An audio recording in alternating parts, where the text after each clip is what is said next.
there, folks. Dank Sinatra here again. I'm now going to read us a story that my parents used to read to me when I was a kid.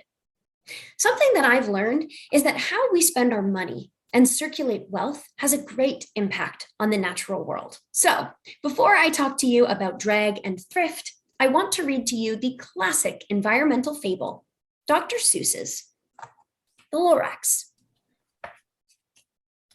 The Lorax by Dr. Seuss. At the far end of town, where the grickle grass grows, and the wind smells slow and sour when it blows, and no birds ever sing excepting old crows, is the street of the lifted Lorax. And deep in the grickle grass, some people say, if you look deep enough, you can still see today where the Lorax once stood, just as long as it could before somebody lifted the Lorax away. What was the Lorax? And why was it there? And why was it lifted and taken somewhere from the far end of town where the grickle grass grows? The old Onceler still lives here. Ask him. He knows. You won't see the Onceler. Don't knock at his door. He stays in his lurkim on top of his store. He lurks in his lurkim, cold under the roof, where he makes his own clothes out of muffered moof. And on special dank midnights in August, he peeks out of the shutters, and sometimes he speaks and tells how the Lorax was lifted away. He'll tell you, perhaps, if you're willing to pay. On the end of a rope, he lets down a tin pail, and you have to toss in 15 cents and a nail, and the shell of a great-great-great-grandfather snail. Then he pulls up the pail, makes a most careful count to see if you've paid him the proper amount. Then he hides what you paid him away in his snub, his secret strange hole in his grovelous glove. Then he grunts, I will call you by whispermaphone, for the secrets I tell are for your ears alone. Slop! Down slops the whispermaphone to your ear, and the old Onceler's whispers are not very clear, since they have to come down through a snurgly hose, and he sounds as if he had smallish bees up his nose. Now I'll tell you, he says, with his teeth sounding gray, how the Lorax got lifted and taken away. It all started way back, such a long, long time back. Ooh. Way back in the days when the grass was still green, and the pond was still wet, and the clouds were still clean, and the song of the swomy swans rang out in space. One morning, I came to this glorious place, and I first saw the trees, the trufula trees, the bright-colored tufts of the trufula trees, mile after mile in the fresh morning breeze. And under the trees, I saw brown barbaloots frisking about in their barbaloot suits as they played in the shade and ate truffula fruits. From the rippleless pond came a comfortable sound of the humming fish, humming while splashing around. But those trufula trees, all my life I'd been searching for trees such as these. The touch of their tufts was much softer than silk, and they had the sweet smell of fresh butterfly milk. I felt a great leaping of joy in my heart. I knew just what I'd do. I unloaded my cart. In no time at all, I had built a small shop. Then I chopped down a trufula tree with one chop, and with great skillful skill and with great speedy speed, I took the soft tuft and I knitted a thneed. The instant I'd finished, I heard a gazump. I looked. I saw something pop out of the stump of the tree I'd chopped down. It was sort of a man. Describe him, that's hard. I don't know if I can. He was shortish and oldish and brownish and mossy, and he spoke with a voice that was sharpish and bossy. Mister, he said with a sawdusty sneeze, I am the Lorax. I speak for the trees. I speak for the trees have no tongues. And I'm asking you, sir, at the top of my lungs. He was very upset as he shouted and puffed. What's that thing you've made out of my trufula tuft? Look, Lorax, I said, there's no cause for alarm. I chopped just one tree. I am doing no harm. I'm being quite useful. This thing is a thneed. A thneed's find something that all people need. It's a shirt, it's a sock, it's a glove, it's a hat. But it has other uses, yes, far beyond that. You can use it for carpets, for pillows, for sheets, or curtains, or covers for bicycle seats. The Lorax said, Sir, you are crazy with greed. There is no one on earth who would buy that fool thneed. But the very next minute, I proved he was wrong. For just at that minute, a chap came along, and he thought that the thneed I had knitted was great, and he happily bought it for $3.98. I laughed at the Lorax. You poor stupid guy. You never can tell what some people will buy. I repeat, cried the Lorax, I speak for the trees. I'm busy, I told him. Shut up, if you please. I rushed across the room, and in no time at all, built a radio phone. I put in a quick call. I called all my brothers and uncles and aunts, and I said, listen here, here's a wonderful chance for the whole Onceler family to get mighty rich. Get over here fast. Take the road to North Nitch, turn left at Weehawken, sharp right at South Stitch.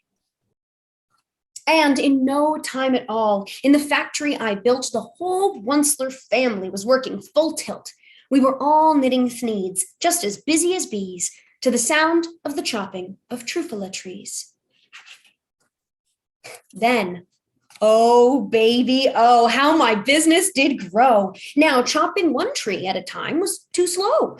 So I quickly invented my super axe hacker, which whacked off 4 trufula trees at one smacker. We were making thneeds 4 times as fast as before. And that Lorax, he didn't show up anymore. But the next week, he knocked on my new office door.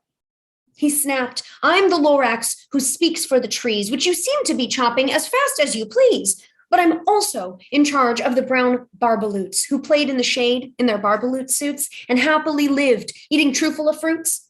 Now, thanks to your hacking my trees to the ground, there's not enough trufula fruit to go round, and my poor barbaloots are all getting the crummies because they have gas and no food in their tummies. They loved living here, but I can't let them stay. They'll have to find food, and I hope that they may. Good luck, boys, he cried, and sent them away. I, the Onceler, felt sad as I watched them all go. But business is business, and business must grow, regardless of crummies in tummies, you know. I meant no harm. I most truly did not. But I had to grow bigger, so bigger I got.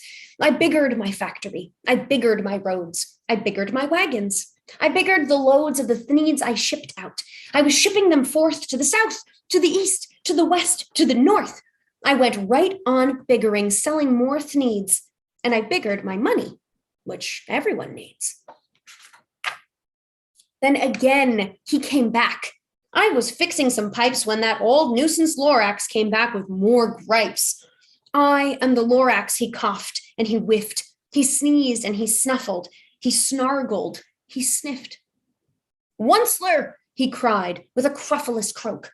Onceler, you're making such smogulous smoke. My poor swami swans, why they can't sing a note.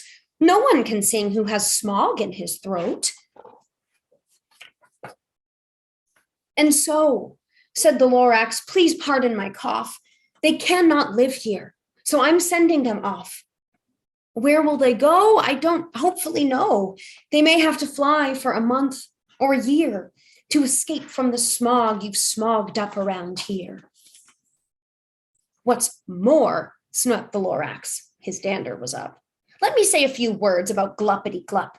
Your machinery chugs on day and night without stop, making gluppity-glup, also sloppity-slop. And what do you do with this leftover goo? I'll show you, you dirty old Onceler man, you. You're glumping the pond where the humming fish hummed.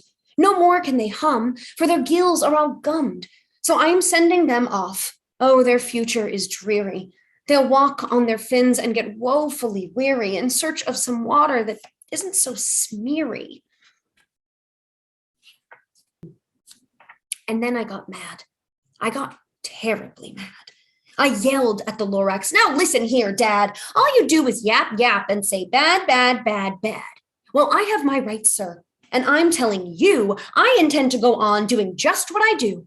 And for your information, you Lorax, I'm figuring on biggering and biggering and biggering and biggering, turning more truffula trees into thneeds, which everyone needs." And at that very moment, we heard a loud whack. From outside in the fields came a sickening smack of an axe on a tree. Then we heard the tree fall, the very last truffula tree of them all. No more trees, no more thneeds, no more work to be done. So in no time, my uncles and aunts, everyone, all waved me goodbye. They jumped into my cars and drove away under the smoke-smuggered stars. Now, all that was left beneath the bad-smelling sky was my big, empty factory, the Lorax, and I. The Lorax said nothing, just gave me a glance, just gave me a very sad, backward glance as he lifted himself by the seat of his pants. And I'll never forget the grim look on his face when he heisted himself and took leave of this place through a hole in the smog without leaving a trace. And all that the Lorax left here in this mess was a small pile of rocks with the one word, unless. Whatever that meant, well, I just couldn't guess. That was long, long ago. But each day since that day, I have sat here and worried away. Through the years, while my buildings have fallen apart, I have worried about it with all of my heart. But now, says the Onceler, now that you're here, the word of the Lorax seems perfectly clear, unless someone like you cares a whole awful lot. Nothing is going to get better. It's not. So, catch, calls the Onceler. He lets something fall. It's a truffula seed. It's the last one of all. You're in charge of the last of the truffula seeds, and truffula trees are what everyone needs. Plant a new truffula. Treat it with care. Give it clean water and feed it fresh air. Grow a forest. Protect it from axes that hack. Then the Lorax and all of his friends may come back. The end.